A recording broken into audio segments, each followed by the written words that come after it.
పిల్లలు ఈరోజు లంచ్ బాక్స్కి ఫ్రైడ్ రైస్ పెట్టమని చెప్పారండి. సరే అని చెప్పి వెజిటబుల్ ఫ్రైడ్ రైస్ చేద్దామని అనుకున్నాను.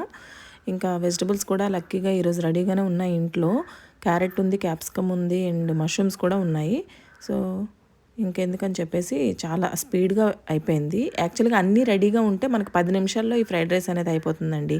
రైస్ మెయిన్గా రెడీగా పెట్టుకోవాలి అండ్ వెజిటబుల్స్ అన్నీ కట్ చేసి ఎలాగో పెట్టుకుంటే మనకి చాలా స్పీడ్గా అయిపోతుందన్నమాట.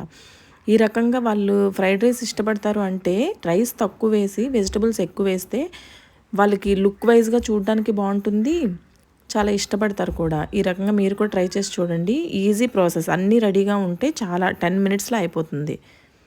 ఈ ప్రాసెస్లో వాళ్ళకి తెలియకుండానే వెజిటబుల్స్ కూడా ఎక్కువగా తీసుకుంటారు. ఇది ఎవరి బాక్స్? మనకి టేస్ట్ చూడమా మరి? చూద్దాం. చాలా బాగా వచ్చింది కదా. పిల్లల పేరు చెప్పి మేమే తినేస్తున్నామండి. లేదు